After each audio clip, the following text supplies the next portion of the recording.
Welcome to Seeing Scarlet. It is Shelby here with Tyler. We have a lot to cover.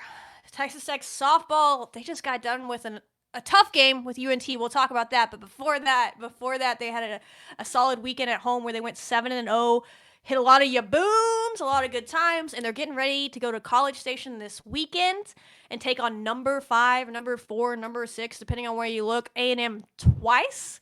And that'll be a fun game. And then they also have other games while they're there. So we're really close to Big 12 play. It's next weekend at home.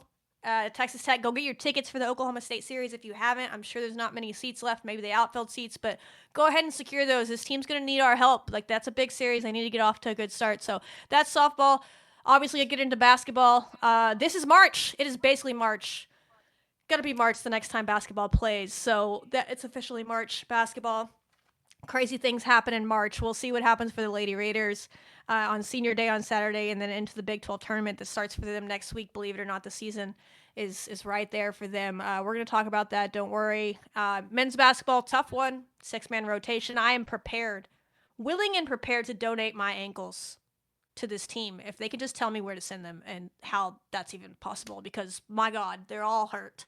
But hopefully they're getting healthy because we're going to need it. And then big one, both track teams are going for Big 12 titles this weekend at home in Lubbock at the SBC. Be there. We have a chance to be Big 12 champs in both men's and women's track. We're going to be so hyped next week when that happens. The whole show, it's going to be all track. It's going to be all about the track and all about the softball team upsetting A&M. It's going to be good times. So that's kind of the gist of what we're getting into. Tyler, how you doing? I made it through that without coughing, but it's still a struggle. I'm going to be honest, y'all. I'm going to try. I'm battling through this because, as our Twitter handle says, as our logo or slogan at Seeing Scarlet is, if they fight, we fight. So I'm here fighting because they're still out there fighting all these teams, but I am struggling. So Tyler, please take it away. Yeah, no, I'm doing well, as well as I can be. That soft. I'm still trying to process what just happened over in UNT, but other than that, I'd say it was a solid weekend, for sure for softball.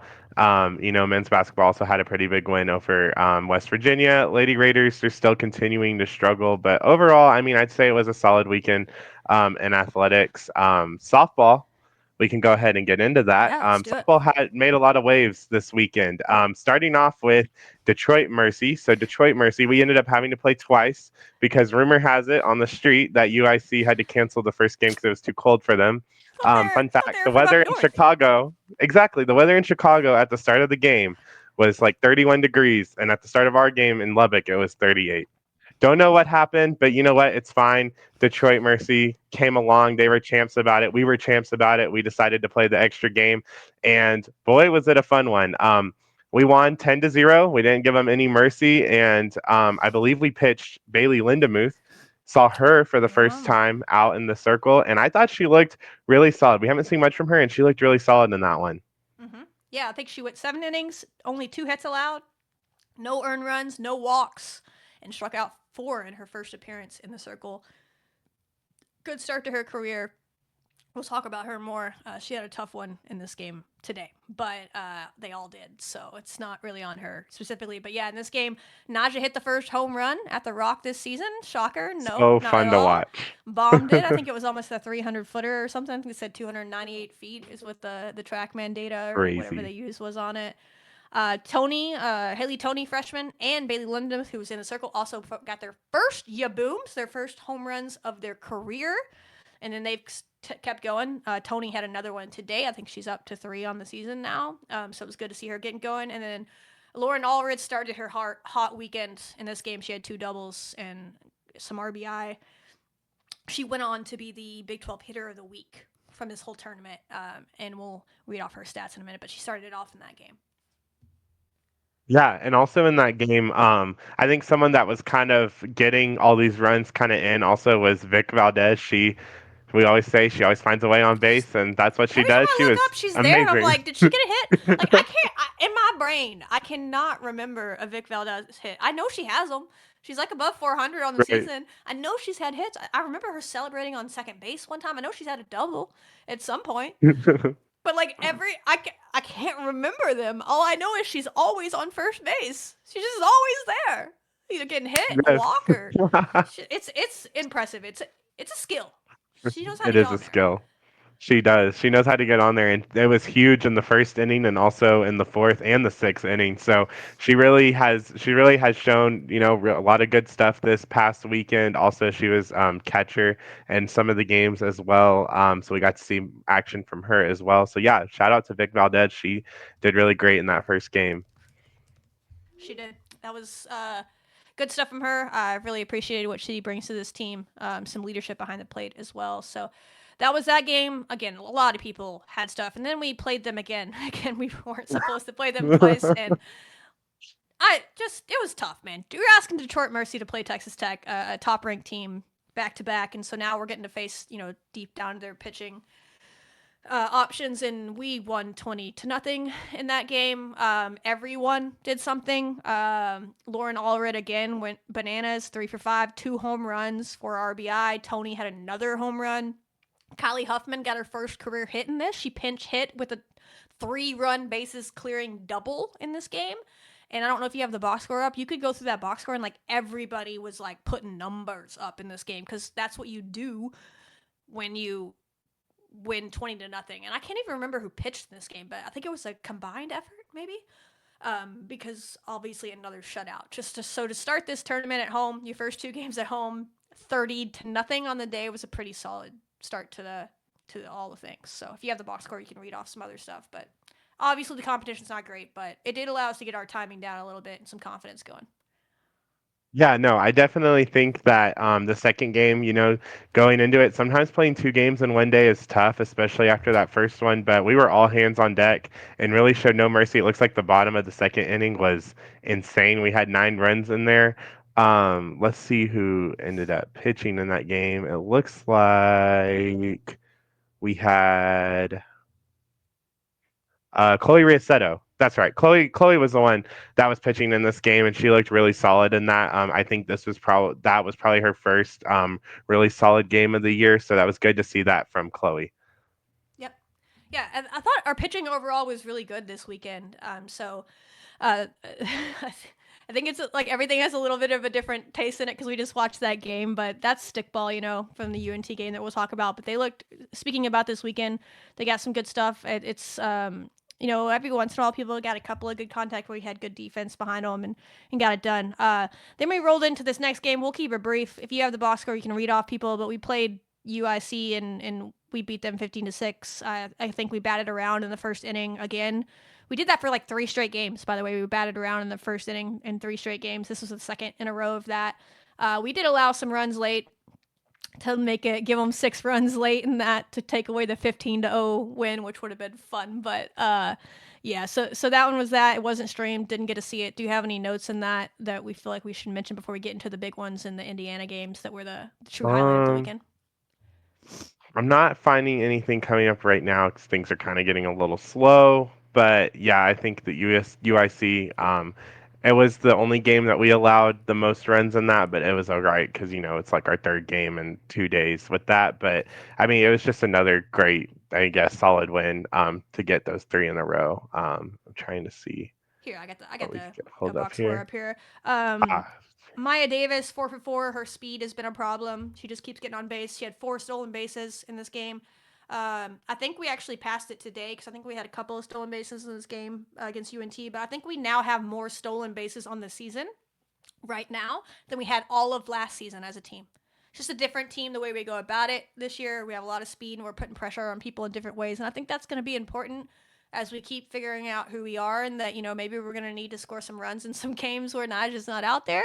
And if we can put pressure on our people and not let our foot off the gas with just keep stealing bases. And I thought we did that against these teams. And some people are like, why are we still stealing bases? We're up 9 against whatever. But I think those are things that we need to just get in the habit of. And I think that's kind of what they're trying to build that mentality this weekend is we were still in bases, we were hitting hits, and we didn't care what the score was, and that's kind of what you got to do. And needed to carry that mentality over, and if we had in other games and kind of just put them away. And so that was good to see. We put these teams away. Other people had some big ones. We had only 3 extra base hits. Let's see, we had 3 doubles and a home run. Langoliers got her first. That's right. Alexa Langoliers joined the Yaaaboom club in this game. Shout out her. She got her first home run of the year. And then some others got in the game and did their thing. Everybody had hits. Naja had 3 hits. Tony had 2 hits. And yeah, Bailey had a hit.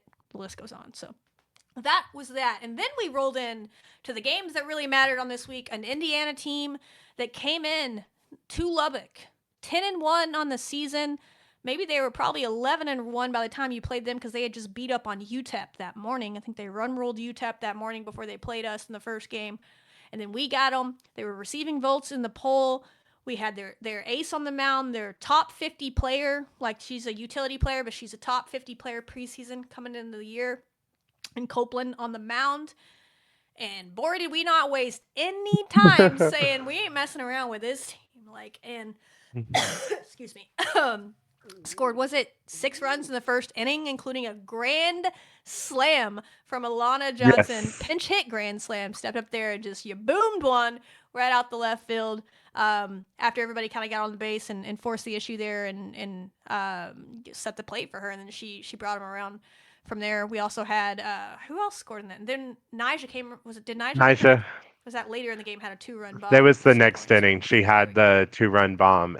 Yeah, and it was huge. We went up 8-0. And then Indiana had to take out their pitcher, which I didn't realize that was their ace pitcher. There's some Indiana fans in front of me that thought I was crazy for what I was like. I don't know what this pitcher's doing, but we were just really able to hit off of her, and that's good to see because we want to be able to have the confidence to hit off of these ace pitchers and to be able to make them try to do and try to make them go to their bullpen, right? And obviously today that didn't necessarily go as planned, but it was great to see that in Indiana. And then the next pitcher came in, that Taylor girl, and we weren't able to get any hits off of her. But again, we had Nyjah in there, and we were able to control the rest of the game. And then we took them to 5 innings, an Indiana team that was receiving votes. So that was really impressive. But I think the most impressive thing is Alana Johnson's grand slam because, I mean, that thing was out of that Clutch. ballpark. I mean, she boom. That's what we call them, booms around here. I've seen some fans catching on. I'm like, it grows, Tyler. It It grows. grows. It grows. That's a Yes. sing. We just made that word up 3 years ago when we started doing Seeing Scarlet because I was like, I don't want to just say home runs. Your booms is way more fun. So it's growing ever so slightly. So ya booms, that's what that means. If you've heard us yelling that, hopefully you're catching on. It's a home run. They were ya booming them out the park in this, and that was a massive one. That's what she can do. I think they're still like working on her with some other stuff to get her average up and stuff. But I mean, we'll take that. She was big. She was 2 for 2 with 4 RBI, a home run and a walk in this game. Haley Tony was 2 for 2 with 2 runs scored, a walk, and we only had 1 stolen base in this game. That's it. That's the low point of the 8-0 run rule of Indiana. So that was good to see again. Yeah, that's a good pitcher. We're not Big Ten fans around here, so it's hard for me to give them compliments. But for the Big Ten, that was a solid team that you just beat there, and we'll see how they go through the rest of the season. But we played them again the very next day, and it was almost the same score, but it was not the same game. So we had to do it in a different way because they scored first against us in this game, and they had an early lead, maybe the second or the third inning or whenever they kind of scrapped out a run on like 2 hits. We had like 5 hits and no runs, and they had like 2 hits and 1 run because that's how stickball works. And they got it around, and you're like, oh dang it, are we gonna do this again? But we were hitting it really well. Like we were getting good contact. We just weren't able to find holes. They were making some crazy defensive plays, and like we were messages back and forth like, are you effing kidding me? Like everywhere we hit For it was real. like right at them, and they were making great defensive plays. So credit Indiana, but we had the pitcher at some point pretty timed up. Finally got like the bases loaded. The pitcher hits Nyjah to bring in the tying run, and then they say, F it, we're done with this. They bring in a new pitcher, and on the first pitch, Alana Johnson, who had nearly hit 2 Yaaaabooms in her previous 2 at bats to deep center field, they just came up right short of the wall, said, 1 pitch to the new pitcher, I'm not missing this one. It's out the park for another grand slam in back-to-back days. That doesn't happen often. Like, Right. it's happened before, I'm sure, but it doesn't happen often. So that's a crazy way to start your career in Lubbock. I think Alana Johnson's going to like hitting at the rock like we thought she would. pretty good start. Yes, 100%. I was very excited when we picked up Alana Johnson. We knew what she could do over at Washington, and now she's bringing it over here, maybe even better. It was just really great to see us break that open in the fifth because, I mean, the game was really stressful when Indiana was up 1-0. Didn't know what we were going to do, and then Indiana chickened out with their with that freshman pitcher that they had in, and then boom, it's just like, this is a game that can change in a matter of minutes. So that's what I think I love about this team. And even though today didn't go as planned, you still have to take a look at games like this, games against Nebraska, and it's like at any moment in the game, we're not out of this game. We're not out of it. We're resilient, and you love to see that because those are the teams that are going to go far in May, maybe even make it to June. And that's what you like to see. You like to see us be able to get out of these 1-0 slumps and then boom, blow it open. And then all Nija has to do then is just, pitch her way to a win. So I really liked what I saw here in this game and the resilience from us and Alana Johnson. All credit to her for breaking that open. Yeah, and I mean, she was the big one in the box score. Didn't need much more than that for that. Once you give Nija that kind of lead, you're going to be in good shape. Indiana did a better job against her this day, 2 days in a row, getting to see her. They got a few more hits off of her. I think she gave up 6 hits in this, but struck out 9, only 2 earned runs. I think they got a late run, if I remember right. They scored in the top of the 7th or something. So otherwise, it was 7-1 for most of that game. And then we closed it out, got the win, and we moved forward. But yeah, Nija Kennedy has obviously been great. She leads the country in strikeouts by a pretty good margin last time I checked. She's looks, there was some wonder, would she give up more home runs in Lubbock because it is a more hitters park than what she played in Stanford, and small sample size, but Indiana has some hitters on that team, and I don't remember one coming too close to going out of the park. They got a couple of doubles off of her, but I don't remember anyone getting too many that I don't know if there Yeah, was any that were hanging up at the fence or me either. anything. So I'm sure it's gonna happen when we get to Big 12 play. There's some bats and stuff, but anyone that was concerned, is she gonna take the offseason off because she got paid? Is she gonna look the same? Like, her ERA's been the same. Strikeouts have been, if not more, than what she's been doing, and we've been playing decent competition, so better than we're used to be honest. So yeah, I feel like sometimes we don't talk about Nija enough because we're trying to make sure we talk about everybody else. But let it be clear, Nija Kennedy is the best player in the country for a reason, and she continues to do that. And she's carrying a heavy load on this team, and she'll have to continue to do that. And she's ready to do it. So shout out her. She got us 2 wins against Indiana.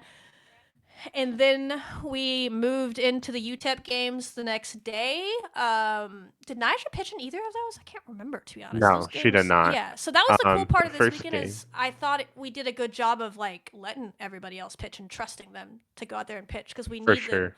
to do that, and we just used Nija in the games against the teams we felt like we needed to, and saved her a bit because Roger Hardy. I wish I had bookmarked it. Put out a nice tweet the other day about how the difference in the innings pitched this year versus this point last year, and how much lower, how many less innings she's pitched with Texas Tech than she did with Stanford at this point in the year. And that was a goal coming the year, so to let her hit more and save her arm. So some of these games we've lost or given up more. Even the Texas game, maybe, yeah, we could have thrown her. That wouldn't have been a blowout then. Maybe we even find a way to win. The game we were about to talk about in this one, probably could have just pitched her all 7 innings. We probably win, and that's things that could have happened. But they're trying to play for the full season. They're trying to get the most out of a player like her, and to do that, she needs teammates that are going to get their feet wet and be comfortable doing their job. So overall, I thought this weekend was really solid from everybody. And you went into those UTEP games. The UTEP pitcher was just annoying, is what I put in the outline. I just said that pitcher was annoying UTEP games. But we won both 3-0 and 6-1 on back-to-back days. Got it done. And it was kind of like a junk pitcher. Is the way I would describe it. But credit her, it threw us off. We couldn't get the timing right, especially in the first game. We started off well with a 2-run Yaaaboom home run from Lauren Allred in the first inning, and we were up 2-0, and you're like, all right, here we go again, carrying it over. We're good. And then it just kind of went downhill, and it felt like we were chasing pitches to me, and my very much I agree. I'm not a softball player, but that's what I would say. And sometimes it's hard to tell because our angle at home games behind the pitcher is not directly on. So sometimes it always looks like we're chasing. So that's the other part of it. But it felt like we were chasing, and they were just hitting us with that same pitch and we would get caught. But people that were there in attendance said like she was like not getting above 50 miles an hour or something crazy. Like it was just slow pitches, and sometimes that's hard to time up. But we did it enough to get runs across in that first game. But Lauren Allred's Yaaaboom was the big thing, and then pitching wise, I can pull up the box score Yeah, and see. pitching wise, it looks like Sam Lincoln. She pitched Oh, that's right. for Yes. about 4 innings, and she also had 3 strikeouts in that game. And then we also went over to Brindley for a little bit. She had 1 strikeout in that, and then Chloe ended up finishing the game off in the last 2 innings. It looks like, and she had 2 strikeouts, and then Chloe was able to help us end the game. I think she got a few people on base towards the end, and UTEP looked like they were going to make a run, but we were able to close it out on that end. Yeah, So for sure. good stuff from all three of them. Obviously, we had to turn to them because Nija's arm was probably tired from the back-to-back Indiana game. So it was just good to kind of see Sam kind of have a little bit of control for sure in the beginning of that game off of UTEP, and then for Chloe to close that out. I agree. Yeah, you need them to do that. Like, yeah, you don't need Nigel against UTEP at home. So Right. that was good to see, and they did a good job. And before the UNT game, well, do you have notes on the 6-1 game?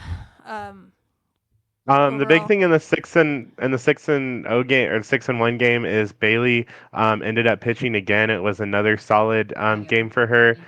She ended up having 2 strikeouts in that game. She pitched for 4 innings, and she looked fairly solid. And then at the end, I think Chloe and Sam ended up closing it out on that end. And then offensively, I think Maya Davis came up big. Nija came up big. Anya, she was able to get 2 RBIs. Alexa Langulers ended up scoring, and Logan Holloman, Bailey Lindemuth, all those players also just had solid weekends on that one. Yeah, I think everybody contributed in some way they got into the game. And so that's what you want to do first weekend at home. We don't get a lot of home games, and that's another thing. I said it earlier. Go get your tickets. Like there was a really good crowd. You were at them for the first Indiana game, and I think the second one was pretty solid too. But man, we can do a lot better for this team. We And you have can. the number one player in the country. And I know people are like, oh, I'll catch her eventually. I'll catch her eventually. You don't have many opportunities. They only have, I looked it up, they only have 15 home games remaining after they played 7 in that. They just don't have a lot of home games on their schedule because that was the only non-con home game tournament that they played this year. And they don't have a lot of midweeks or anything like that during the season like last year's team did. So you're getting conference games basically outside of a couple other of them, and you're gonna want to see them play. And tickets are hopefully gonna be hard to come by. I don't know. The outfield seats are gonna help with that, but go get them now and buy them and support this team. They deserve you guys to show up. You've always been pretty good about showing up for big games for this softball team, even in past years where they weren't ranked. Now they're ranked. So I know a lot of people are excited to get to Oklahoma State, but if you think they're sold out because season tickets were sold out, that doesn't mean there's not tickets available. I think some people were confused by that this weekend because it's a new thing with softball. They don't sell every ticket in the stadium as a season ticket. They only sell a certain amount, and so those are sold out. But the single game tickets are available to buy every game, and now they have the outfield bleachers as well. So they'll probably find a way to get you into that game if you want to be there. So just go ahead and buy those tickets for that series, and then they're gone. And then they're gone for a while. So like, be there for all 3 games against Oklahoma State, and then they're kind of gone for another month if you look at the schedule. And then they have For real. quite a few in April and May to finish it out, just the way their schedule falls. So be there to support this team. After that tournament was over, they were 15-3 with a 328 team batting average, which is like top 20 or something in the country. 27 doubles, 3 triples, 14 home runs on the year, 45 stolen bases. Again, I'm pretty sure they passed last year's mark today, except they had a couple of stolen bases. This team only had 46 total stolen bases all of last year. That's kind of a fun note. We had a 1.89 team ERA, which is wildly better. Excuse me, guys. I'm fighting over here. Wildly better than the 6-something team ERA we had last year. So I hope we continue in that direction because that's nice to see. 126 strikeouts and only 115 innings pitched as a group, and we had 8 shutouts going into the UNT game. So that was a solid week through week 3 stat check that we had. And then we rolled into the UNT game. Tyler, thoughts? the game that just wrapped up today, unfortunately, we lost on a walk-off grand slam at UNT. It happens. Stickball. I think a lot of lessons were learned. My thing is just own it. I think mistakes were made. Own it, wear it on the chin, and don't let it happen again. But UNT's not a bad team. They're obviously competing to win the American, which is a good conference and all the things. But yeah. What are your thoughts, Yeah. Al?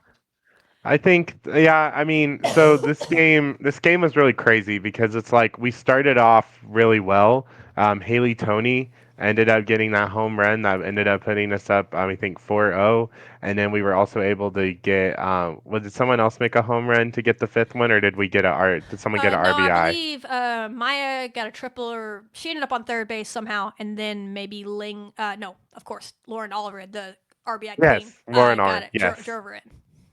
All right, yes. So we started off. I mean, yeah, we started off 5-0, and I loved that we got to see Nija in this game. There's a lot of questions, and I was like, I think it would make sense if Nija pitched in this game because we realistically probably don't need her, fingers crossed, until the A&M game Saturday night and then Sunday afternoon. So I thought that was a great decision made. And then after that, Chloe Riasetto comes in. Nija pitches for like 3 or 4 innings, I think 4 innings. Chloe comes in. Chloe looked great in that inning. Didn't get any runs on the board. Okay. Then we go back to Nija again, and then Nija does her thing. Bats have since like gotten like super freezing cold in the freezer. Don't know what's going on with our bats necessarily. And then I didn't even get to see what happened in the seventh inning, but basically what it looks like is we went through our whole entire bullpen.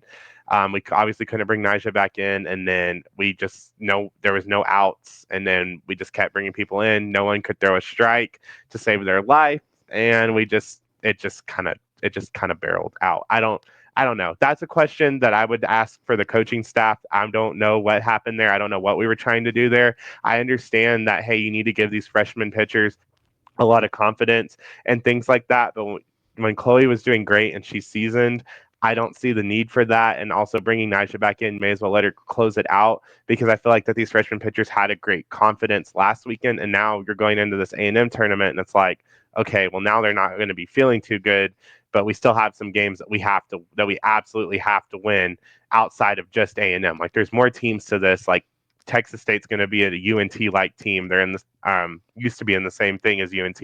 So it's going to have to we're going to have to kind of get it together because you don't want to be ending games like that. That's where I was kind of like about this game, but we'll be okay, right? Like at the end of the day, we'll Yeah. be okay.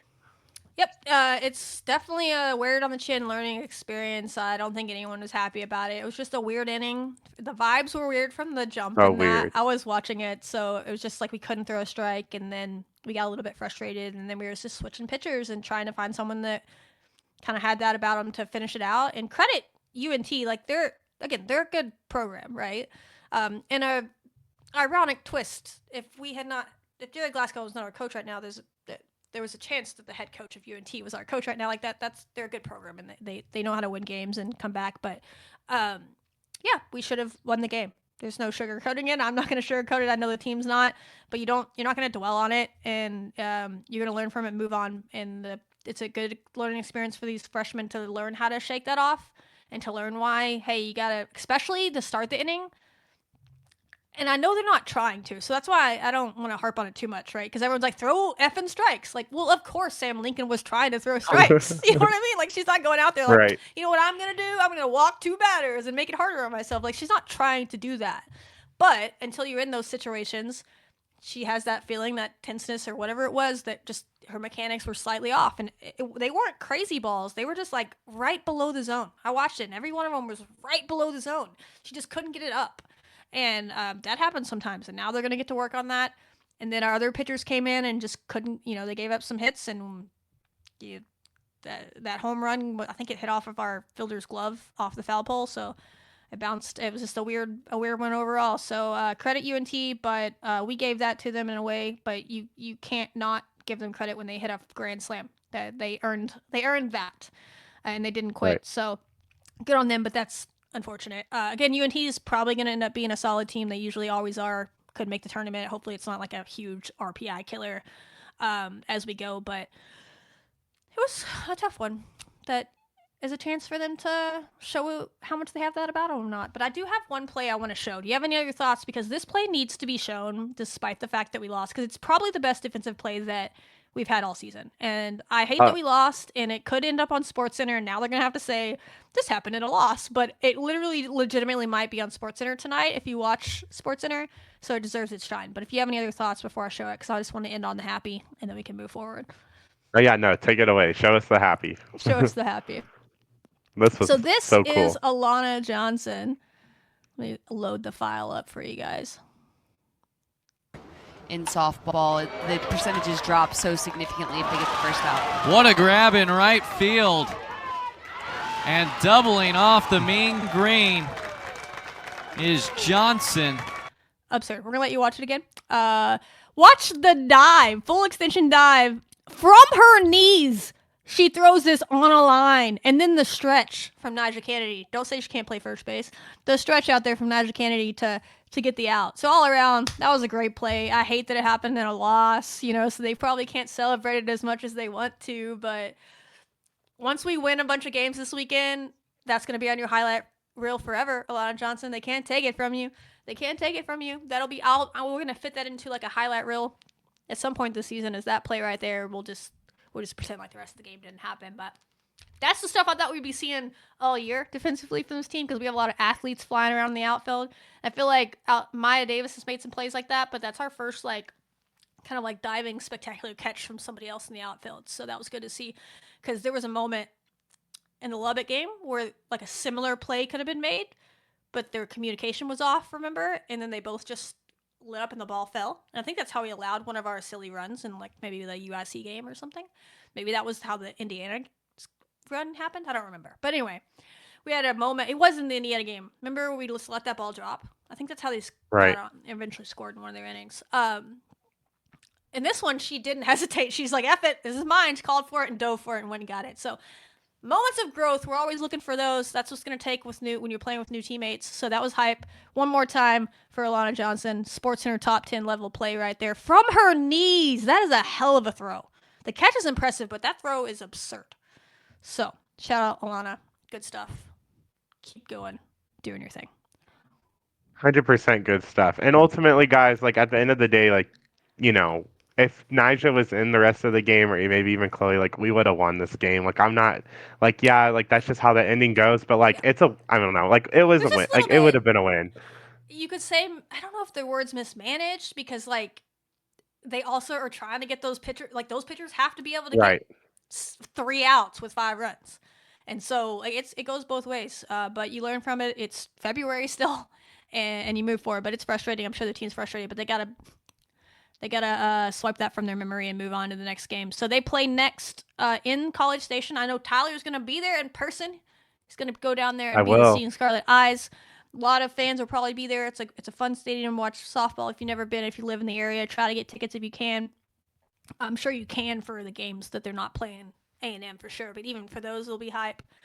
But they have Idaho State on Friday at 9 a.m. That's not a typo or me misspeaking. Holy goodness, that is early. I doubt it's going to be streamed, so unless you're there in person, we'll just have a final score post for you at some point and some stats. That's really early in the morning, so I hope that doesn't catch us. Those games are always weird. We lost one last year like that to somebody. I remember Charlotte or something at a 9 a.m. game to start the year. So hopefully that we don't get ourselves caught in a weird one. Interesting to see who pitches in that game. And then also right after that, it's a doubleheader with Princeton at 11:30 a.m. So we'll just play 2 games. Early morning stuff. That's what happens when you're not the host. We got the non-host slots in this, which is fair. So I'm sure A&M plays later in the day. And then on Saturday at I'm so sorry, y'all. On Saturday at 4:30, we play Texas State, which is a familiar foe for Jerry Glasgow. He has had a lot of great battles with Texas State in his days in the Sun Belt. They obviously don't have their ace pitcher anymore in Mullins, but they still have a great coaching staff, great players. That's a really good mid-major. I'd say they're right there with UNT, to be honest, as far as the best mid-major we've played. Probably Texas State will get the edge there by the end of the season. We'll see. So that's a good test. We'll see them at 4:30, and we'll see who pitches in that, because I would assume Naja's going to get the nightcap, but never know. So we'll see, because right after that we play number 5 Texas A&M Saturday night 7 p.m. Tyler will be in the house. A lot of people will be in the house. It's on SEC Network. Plus, you'll be able to watch it. All these other games, I'm assuming we won't. So that's a bummer, but we'll be able to watch that. And then they will play them again on Sunday at 2 p.m. Again, number 5, number 4, number 6, depending on where you look. Texas A&M just swept Florida State at Florida State this past weekend. They can put up runs. They can pitch. It's a really good test. If you go down there, you win the games you're supposed to win, then you still at least one game from Texas A&M, which we're capable of with Naja in the circle. We're always capable of it. We just got to get some big hits. This UNT game never happened.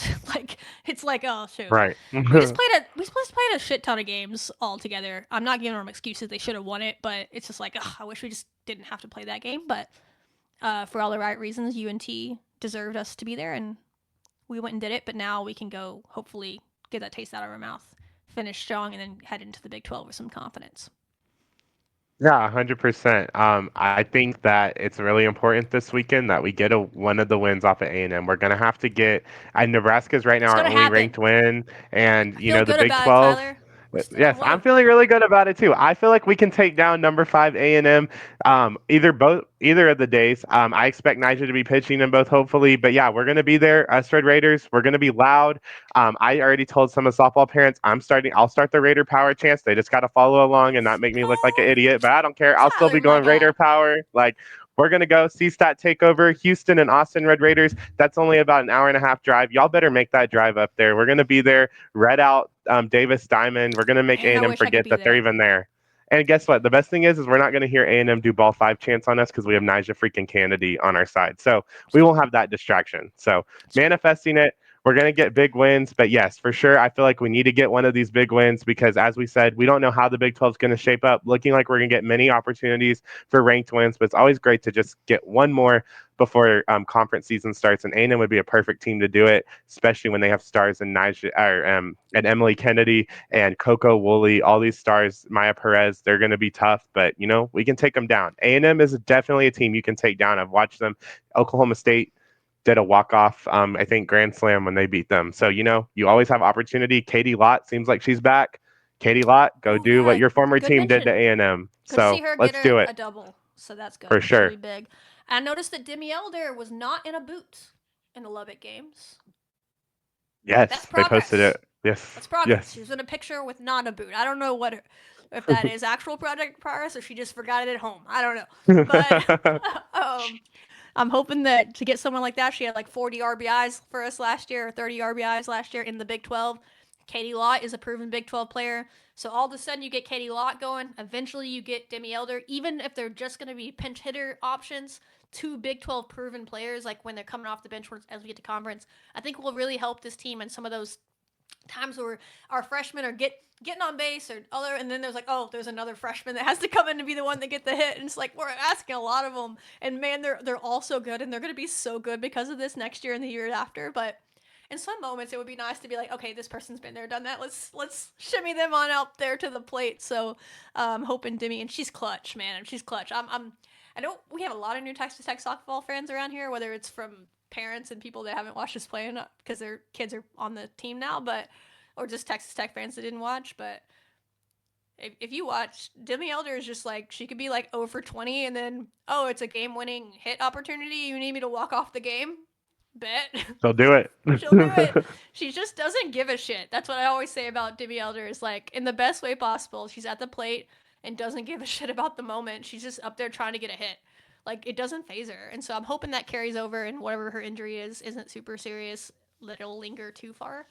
Because I think she could be an important piece off the bench for us, just like Katie Lott, and that was hyped to see her get a double. So this team is still a work in progress in that way. We still haven't seen all the pieces, and you have a lot of young players, and I think that's kind of part of these things. Like a more seasoned team, a team that had a little bit better at bats against UNT, that game was over in the 5th inning because we had like the bases loaded a couple times there, a chance to roll them, and we just couldn't do it. And you never have that situation at the end of the game. So learning experiences all around.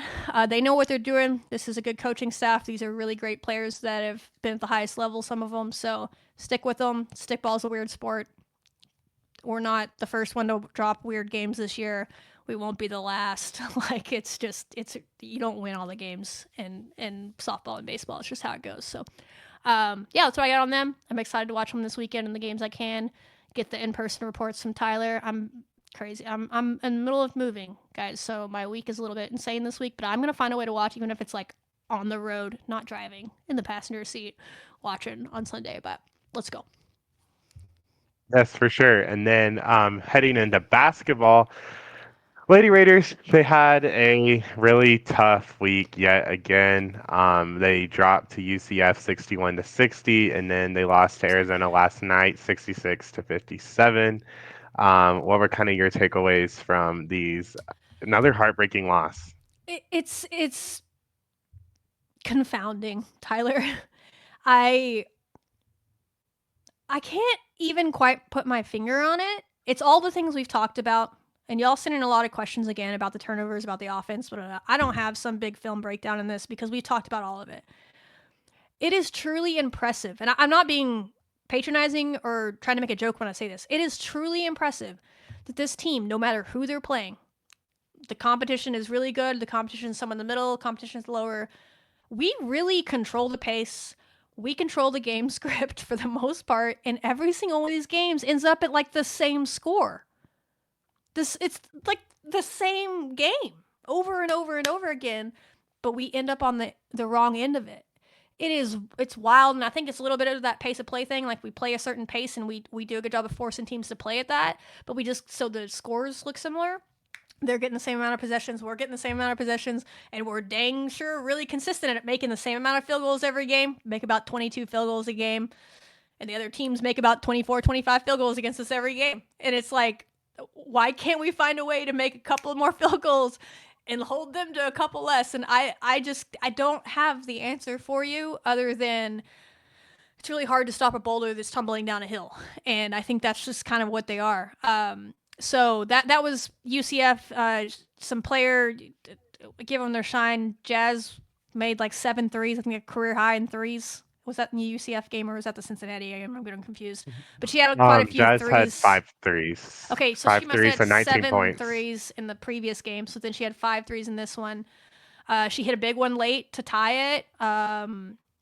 Bailey came alive late in the UCF game, if I remember right. Or am I thinking of it? Yeah, Yes. late into that game.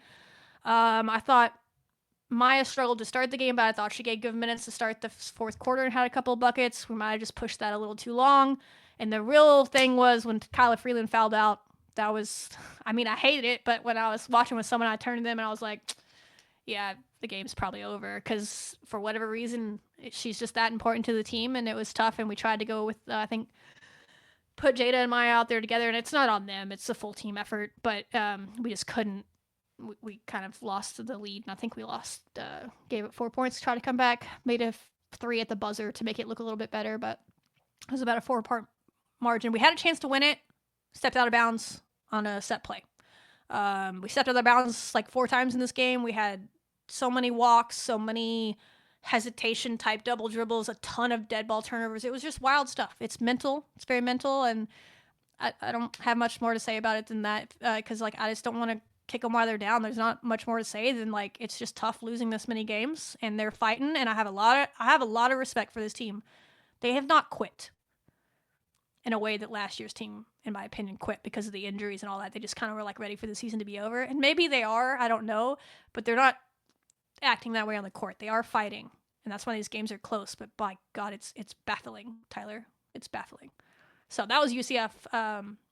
Please give anybody a shout out or anything that you feel like I missed. And we can get into Arizona, which I remember a little bit more because it was just last night. But Right. Yeah.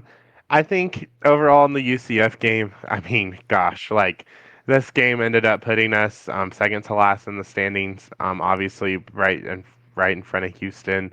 This is definitely not a game that I did not suspect that we would take down. But again, like it's just one of those things that when you're on such a large streak that we're on right now, like to find the confidence at the end is just so tough. And I think that Yeah, once UCF, like, yeah, we came back from 10, but like I said, if it's a it's one true. or a two possession game at the end of the game, at the end of the day in the last 3 minutes, like our odds have not necessarily favored that since the non-con. So I mean, it really stinks. And what really stinks also is Danae made that three at the end to really make it be a 1 point game. Shout out to her. She had 8 points. She made two threes in that game. And yeah, I mean, it's just one of those things that it just sucks. I mean, it sucks. Nobody wants to be in this position. Nobody wanted to be. No one thought that this is the streak we'd be on. But I mean, this is kind of what it is for right now. And yeah, that was how UCF went. But yeah, Jazzy came up big. She had 19 points. Bailey had 10. She had 5 assists in this. And then Logan Johnson had 7. Those were our top four of them. And Danae were our top 4 leading scorers. And obviously, Kyla looked good. She went 3 for 4 in her shots and had 9 rebounds and 6 points. So Kyla really did come up huge, and she brought that aggressor to the team whenever it seemed like things were not clicking, and she was still out there doing her thing to try to keep us in it. So shout out to all of them. Yeah, again, fight's not the problem with this team, which almost makes it more frustrating because it's like if fight's not the problem, like like it's just tough because like what is the problem, So that was that. I feel for them, I really do. But moved into the Arizona game. I thought we played a pretty good team well on the road. I really liked what we were doing to start the game in a way I haven't seen this year. We were attacking the rim. Hmm. Our guards were going downhill in a way that we haven't seen a lot this year. A few weeks ago, I was talking about how I loved high ball screens for this team for that reason, because I like when our guards have a chance to go downhill and get to the rim, because I think we have some players, especially Logan. Bailey's crafty when she gets in there. Jazz can do it. We just don't always put them in those positions, but that was clearly the game plan coming to this. We felt like we had some advantages maybe there, and they did it, and they were getting there. They got Arizona in foul trouble. We missed some of the layups we should have made, and that's the consistent theme of could have had a lead at the end of the first quarter if you execute a little bit better. But we were right there doing what we needed to, getting big stops, and playing right with Arizona. I think it was a little bit of a stretch in the third quarter where it got away from us, and then we had to fight back. Sound familiar? It's something like that happens in every game. Credit Arizona, they switched to a zone, which honestly don't know why other teams don't try that against us too much. But I don't know if Arizona runs a lot of zone, but they did to start the half against us because we had really been doing what we wanted on offense. We weren't always making the shots, but we were getting what we wanted offensively against it. Arizona is one of the best defensive teams in the conference, and we were just carving them up. And the announcers were like shocked, and that's the thing about this team that every time we play on the road, the announcers are like, man, this team just does not look like a 3 and whatever team that we've been stuck on 3 wins forever. They're like, this team looks like someone that's a lot more than 3 games in conference. Every single opposing announcer, they say it with shock every time because I think they think that we're going to roll in there and look like, okay, I'm not going to name a team's name, but they're just not expecting to see the talent on our team when they look at our record, right? It continues to baffle me, but it's right there. We stay in the fight. Bailey was really good to start this game. She looked more like her old self. She was under control. When Bailey's doing those moves in the paint, and she can really be crafty is the word I would use for Bailey, and that's something I want to see continue in her career. Whether it's next year or maybe she gets an extra year with the 5-and-5 rule if that becomes a thing, and Bailey gets 2 more years, but at least 1 more left. Like she can be a really crafty player. Like I would love to see Bailey just like do nothing but study Serena Sundell's tape from Kansas State in the offseason. The way that they play could be similar. And you saw her get back to that a little bit more.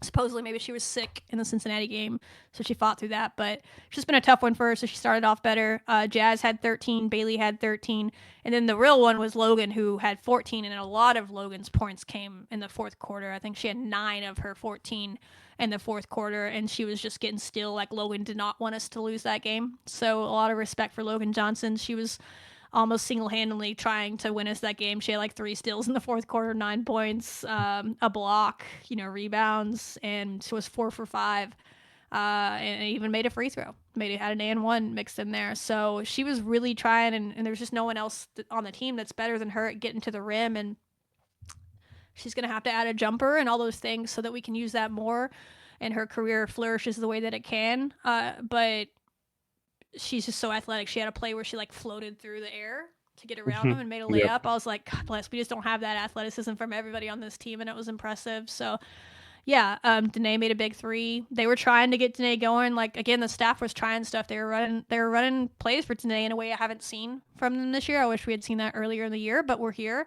But they were kind of deep threes, and she just wasn't getting her feet set. They were trying different stuff. Jalen Bristow had a really good first half, and then we just didn't see her again. Again, some of those things where I don't know when we went. I don't know the decision making there. If they felt like she, once we got down, wasn't the best option because they were trying to play defense and they felt like they needed other people out there. But I think she played like 7 minutes in the first half, and in the first half, Jalen Bristow had 3 points, but she had 4 rebounds, an assist, and then she only got out there for 3 in the second half. But again, they were trying things, like, so it's just like I don't have a lot to say other than that. It's just sometimes it doesn't work, and it's more of the same really. As you were close but just couldn't get it done, and I feel for them. Yeah, some things that I wanted to point out in the Arizona game that I went and looked back on is like, it's another one of those instances where you literally were set up to win this game and have success. Everything that you needed Everything to went go right went our right. way. Like Bria, whatever her name is, Cunningham, she got in foul trouble early. Their guard, Bailey, like nicked her eye, and then she was out for a very Yeah, long on time, and we purpose. capitalized on that. Yeah, not on purpose, but like like it was big for us to capitalize on that. And then she also got into a little bit of foul trouble, and then a lot of Arizona's people were just like getting in foul trouble left and right, and we were just like, okay, things were going our way. Another thing I wanted to point out is we won the paint battle. We had 30. I mean, it was close, but we won points in the paint, 36-34. We did lose the turnover battle by 3. We both made the same amount of 3-pointers though in this game. We Same out amount of field rebounded goals. Arizona 32-27. Exactly. So it just came down to just not making shots and not being able to just really capitalize. Yes, we had more fouls than them. We had some foul trouble near the end, but it's just like you look at those stats and you're like, you would have thought that if you covered up the score, you would have thought that we won that game, but we just couldn't Yeah. come up at the end with it. And it's just frustrating. It was really frustrating to see because we literally had it right there. And yeah, back to what you said about Jalen. Shout out to Jalen. I mean, she looked great again. Like she looked really good in that. She made a 3-pointer, huge stuff. So yeah, I mean, like I said, it's frustrating. I don't know what's going on, but just another close game. And you It's had all the tough. right things and just couldn't capitalize. Yeah, the difference to me but also the box score is just the free throw line. We were 6 for 12 from the free throw line, and they were 15 of 21, and so that's we lost by 9. 6 plus 9 is 15. That's the exact difference. Is they made 9 more free throws than you. That's where that math comes from. Because again, they made the same amount of field goals as us. They made the same amount of 3-pointers as us. We rebounded more than they did. They made 9 more free throws. That's the difference in the game.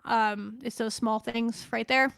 Even there, we probably took more 3-pointers than them because I feel like we took a lot of threes.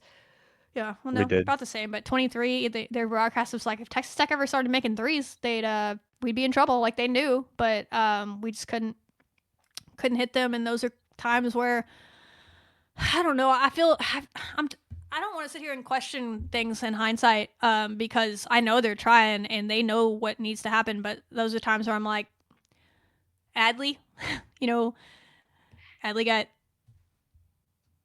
how many minutes? 7 minutes in this. I think a lot of them came in the last 3-4 minutes when we were down 6, and we just kind of throw her out there as a trick pony sometimes to try to hit some shots late.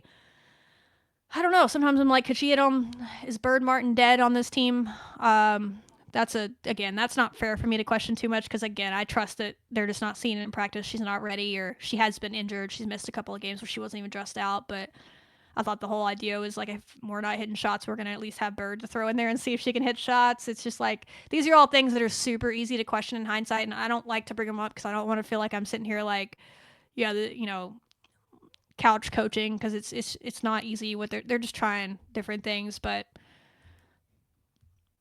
throw Bird out there on Sat. Like if I mean, we have a 3-point shooter on this team that's like hitting like 20% from 3 this year. and just scared to take them at this point. And so it's just a struggle of a lot of things going on. So anyway, on that note, I'll end it with this. Someone called me this morning about this team because again, people care about this team, and I'll kind of talk through what we just talked about. And at the end of the conversation, I just said, I just really wish they could find a way to burn the bats. And this person said, hey, Shelly, I'm talking about basketball, not softball or baseball. And I was like, yeah, sorry, it's a figure of speech. And anyone that's been around baseball or softball probably knows, especially baseball in this, right? Knows what I'm talking about. But that's how I feel about this team, is I really wish they could burn the bats. And by that, I mean, in baseball, I used to work in baseball for 10 years. And this is a legit thing that happens. I've been around teams, covering teams, or just working for a team when it happens, is when they get in these slumps. And I worked for a wooden bat baseball league.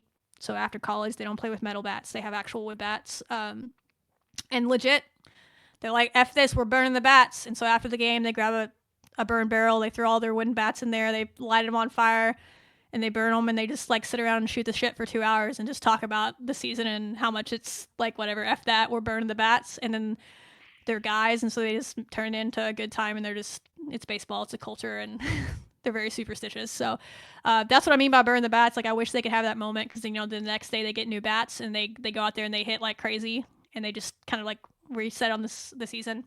I don't know that there is a version of that in basketball, but I just said it as a figure of speech, and they were like, what do you mean? So I just figured I'd just say that again on here. But that's what I mean. Like, genuinely, I wish this team, there's only one game left in the regular season. It's senior day on Saturday. Be there. If you're in Lubbock, support the seniors, support the team. They are fighting.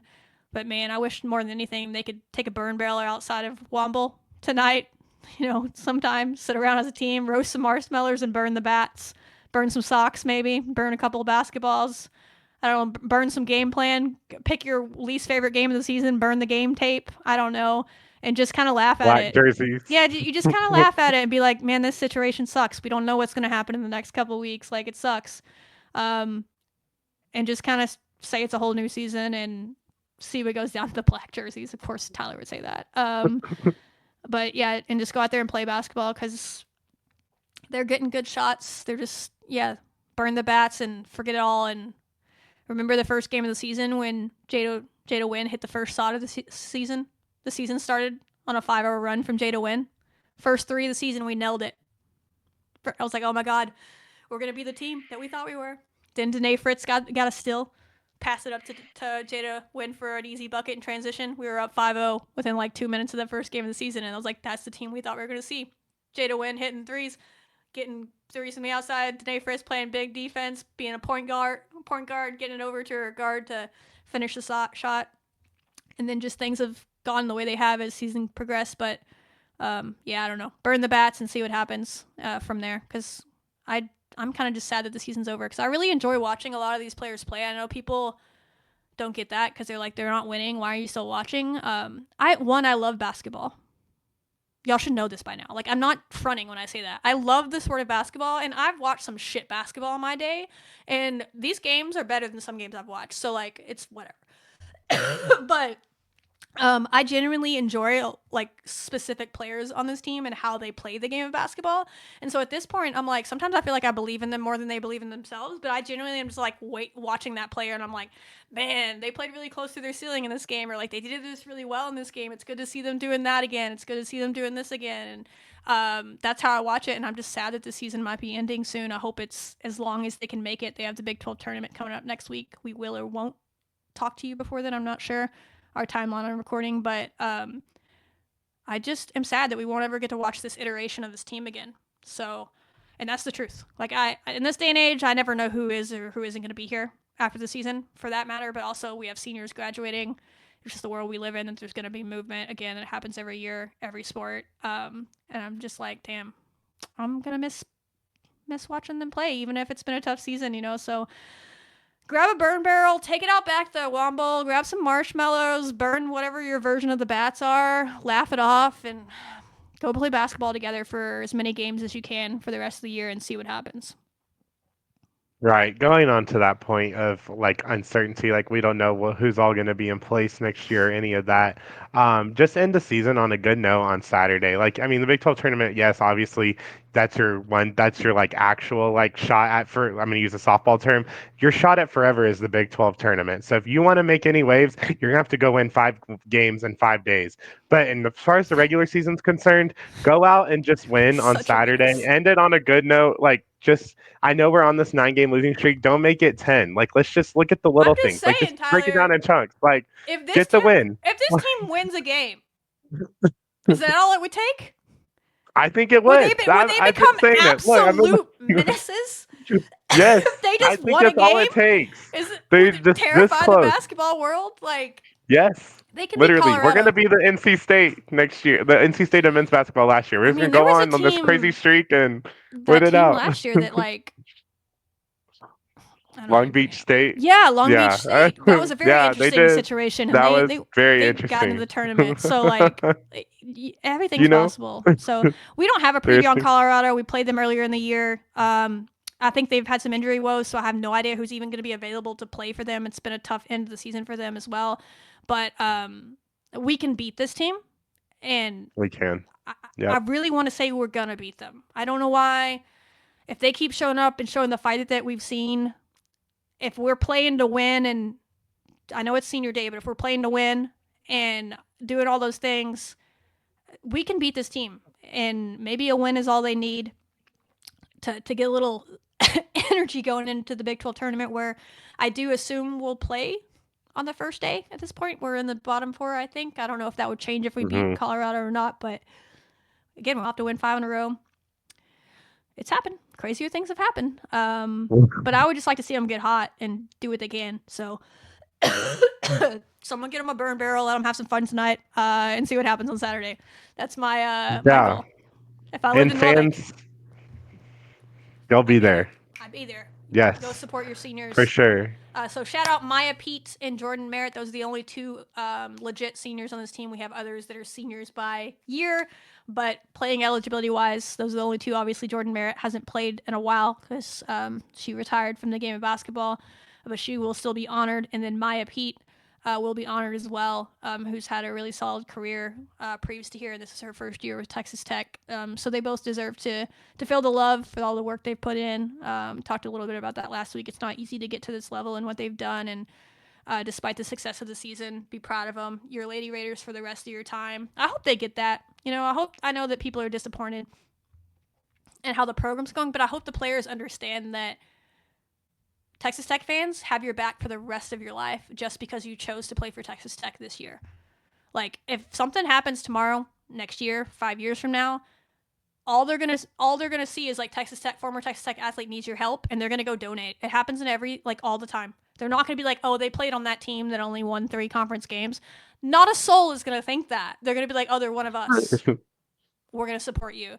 Like, so I hope they feel that. And I know it's tough, and people like to clown and all the things, but I'm not disappointed in the players. I'm disappointed in the season, but they fought like hell, and like I said, I love to watch them play, and I will try to be watching on Saturday. It's a busy time for me right now, but I will watch it at some point, and then definitely catch the Big 12 games in Kansas City, where they're gonna go on a run and shock the world. Yeah. No, y'all be there. We've been in all these games. We have. Of We're right teams there. that are We've just been really there. bad matchups for us. If we can avoid those in the bracket the way it falls, we could win 2-3 games. Realistically, that's not even unrealistic. It's that 4th, Right. 5th game that would be insane. But let us win 2-3 games and see what happens. Scare some people. Yeah, no, I agree. And then, like I said, be there, like as you said, be there for your seniors on Saturday. I know the season hasn't gone how it is, but it's gonna be a red out. Y'all wear red. Y'all be there 2 p.m. Saturday, and be there for Jordan and Maya. Both Jordan and Maya were transfers. Jordan came from Florida. Maya came from Arkansas Pine Bluff. And at the end of the day, they chose to be Lady Raiders. They had a vision of coming here and what they could contribute to this program. And even though maybe it wasn't necessarily a tournament appearance or things like that, they still contributed a lot to the culture and everything, and they're great additions to this team. So yeah, they're going to be Lady Raiders for life. So y'all be there and y'all go support them on Saturday. Wear your red for them, and let's get after it. Let's hope women's basketball, we just turn things around and just go on a crazy run. So just finish on a good note. They deserve that. yes.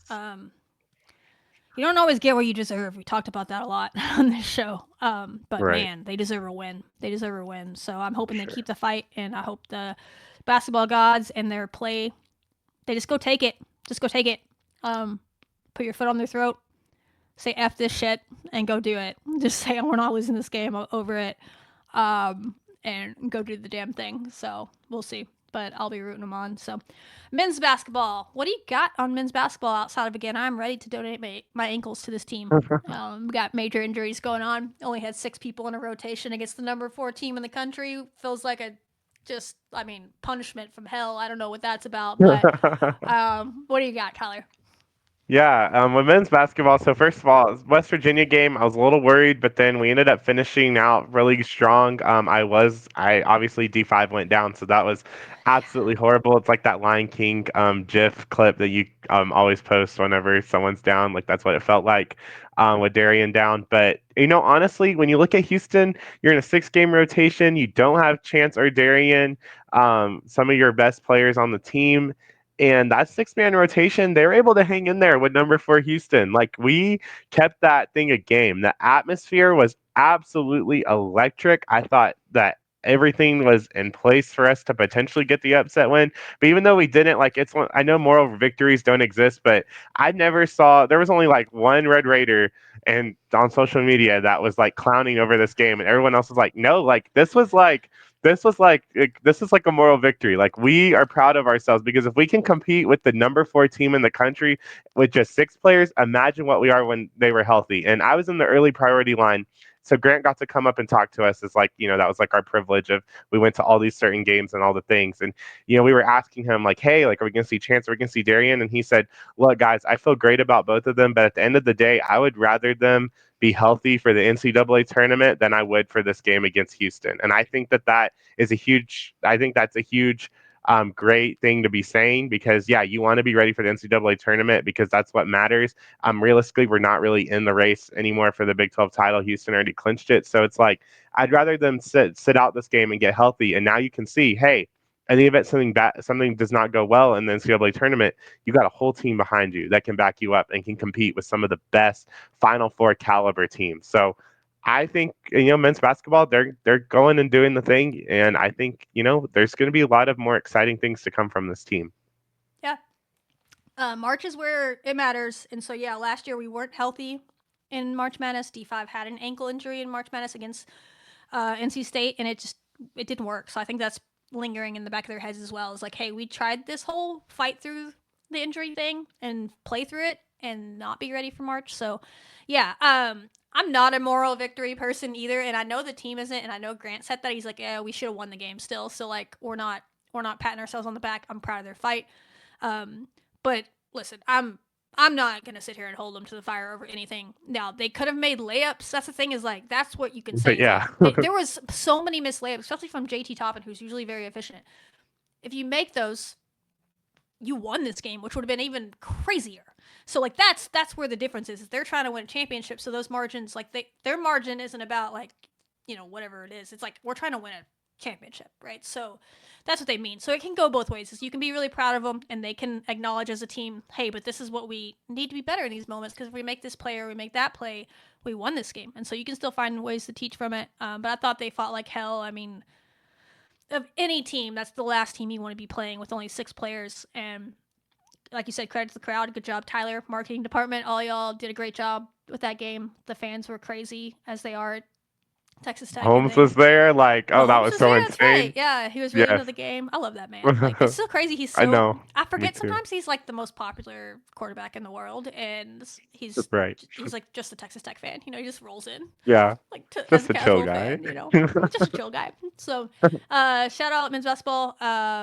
Yeah, to beat West Virginia by 20 without Chance McMillan, who I think is their most important player. To be honest, D5 is very important too, but Chance is just everything he does for the team. To be able to do that was really cool, and then to almost beat Houston without both is really impressive. So hopefully they get healthy, because if they don't, then we're going to have to learn how to win these games. And there's no moral victories because that's just who we have. But I think they'll get healthy eventually. It sounds like maybe Chance is going to be out again in this next one, but maybe D5 will be back on Saturday. So what do you got with them moving ahead?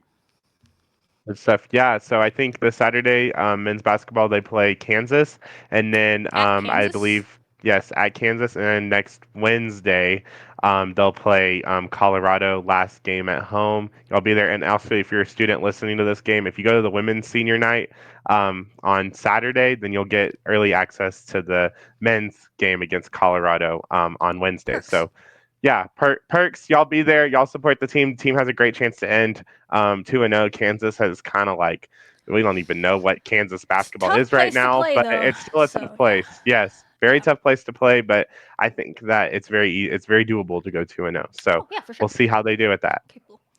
Need to get it done.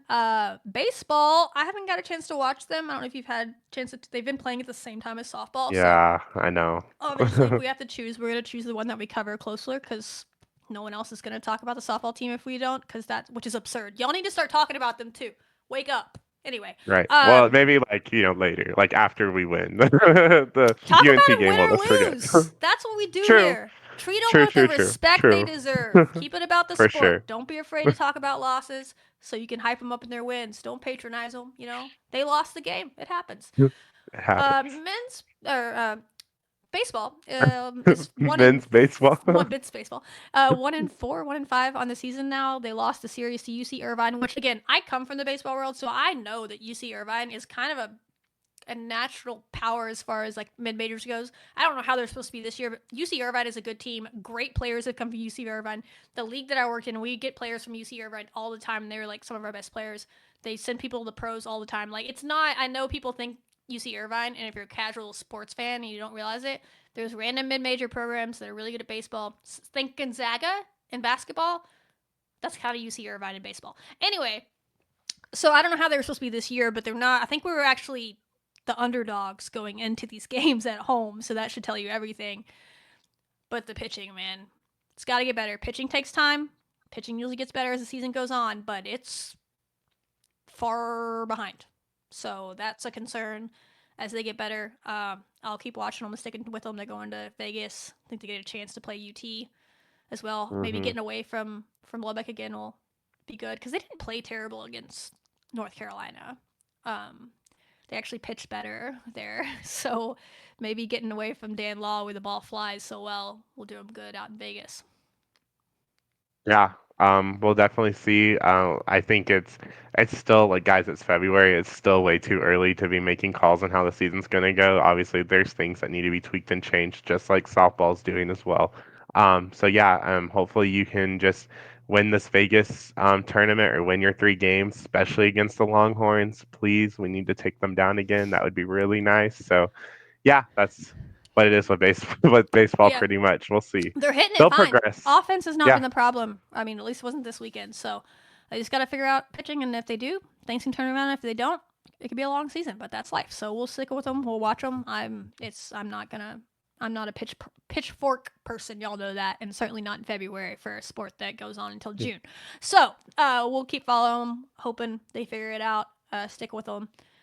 Track, who is at the end of their season, the indoor season, coming up to the end of it. We talked about it at the beginning of the episode, so just briefly again, if you missed it, go to the Big 12 Championships. They're in Lubbock. We have the best facility in the country, I would argue, at least up there, definitely in the Big 12. And so we're getting to host it again, and we have a legitimate chance. It's not gonna be easy. There's other really good, highly ranked teams in the country that are also in our conference as well on both the men's and the women's side, but we have a realistic shot to sweep the Big 12 Championships on the men's and the women's team side, and then a ton of individual champions.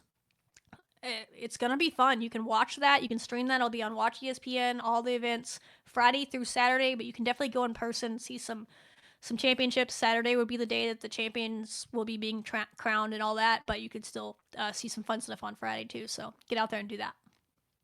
Yeah, for sure. Y'all be there and support your track teams. I believe the women are number 4 and the men are number 5. Obviously, I think they're ranked much higher in the country. 12. And realistically, they're probably ranked a little bit higher than that just because, these past few weeks, they obviously are sitting out your people that have already qualified. Yeah, so definitely these are some legit teams. And yeah, if we can go on a sweep, that would be awesome. And then you go into the nationals soon enough. So very exciting things to come from track. I love this time of year. Get to watch them do what they do. That's the most successful program on campus, if we're being we're being fair. They won 2 national championships. It's the most, if we're not counting meat judging, of course. Give them their fair Right. shine. Give meat judging their shine. Women's tennis is 13th in the country and now the highest ranked Big 12 team headed into conference play, which starts this weekend at home against Kansas on Friday. Or wait, is that right? It's at home, right? Yeah, at home against Kansas on Friday at 5. So you can catch some track, then venture over to the tennis courts and catch some tennis. And they also play Iowa State on Sunday at 12. So hopefully this time next week we're saying we're 2-0 to start Big 12 play. Big 12 championship in tennis? Yep. Say less. Let's make it happen. We'll see. And then the men's tennis, they won this past weekend. Talked about, there was those matches going on while during softball. They bounced back. They beat Nevada 4-1 and FGCU 4-0 at home. They'll have this weekend off, and then they'll go into another Texas Tech Invitational tournament. Good teams. And then we'll round it out with golf. The women's team was down in the Chevron Classic. Wasn't their best. It happens early in the season, I think, for golf as well. So they'll get back at it out in California on Monday and Tuesday. What a great place to play golf. That's got to be fun. So they'll get going. And then on the men's side, they're up to number 19 in the country now. They've just been steadily getting better as the season has gone on. And they had a number of players, Charlie DeLong finished 23rd, it looks like. Callum Scott, 15th. That's their ranking in the PGA Tour. Yes, that's their ranking. Yes. University top 25, which is, I think if you finish first in that, you get like the PGA card, right? That's how I think so. Ludwig got his PGA card. Anyway, so that's golf. That's all the sports. Get out to the Lady Raiders game on Saturday. I guess we'll go in order. Track, Friday and Saturday. Tennis, Friday and Sunday. Women's basketball, Saturday at home, senior day. Go show them some love, y'all. It's been a tough year. Stop clowning on them. Just leave it be. Can y'all please just be good humans? Let it be. Over it. Let it be. Like, I'm totally fine with you expressing your frustration with the program. Do that. If we stop doing that, that means you don't care anymore. I have no problem with that. But stop being disrespectful to everyone involved while doing that. There's a way to do both, and y'all need to stop. Like, it frustrates me so much because they put so much work into it, and yeah, they can choose not to see it or whatever, but y'all do it on their own post. God forbid they post about their lovely day with their dog, and I see you in there on their freaking Instagram comments talking about their record. Like, leave them alone. Like, it's so absurd. And it's not just our fan base. All fan bases do this. I see it all over the country, and I just don't understand why people think that's okay. So anyway, rant over. I told Tyler earlier, a couple days ago, I was like, I'm probably going to rant on this show because I'm just so annoyed by it. People need to grow up. It's like there's a right way to go. Again, I don't have any problem with you just voicing your displeasure with the fact that we're not making the tournament again, realistically. Please never lose that. That means you care. We're right there with you, but the personal, like, just stop going after the players. Like, just stop it. Like, leave them alone. Like, they're working. They're fighting for you this year. Like, they really are fighting out there if you're actually watching, and it's just not working, and that sucks. Anyway. Yeah, for sure. And then also, in addition to all the games at home, if you're not in Lubbock and you're in Austin or Houston, let's bring a big Road Raider presence and y'all come to softball. Come say hi. College Station Classic, red out, blackout, do whatever. Just let's beat A&M. Let's beat A&M, number 5 A&M. Let's just sweep the whole entire tournament. Make them embarrassed. Let's go. Yes. Buy yourself a Yaaaabooms shirt. And wear Yes. to the next Texas Tech home game against Oklahoma State. And if I see you there, I'll give you a high five because I think I might be there. That's all I'm going to say on that. Let's go. All right. See y'all later. Wreck 'em. Wreck 'em. Tech.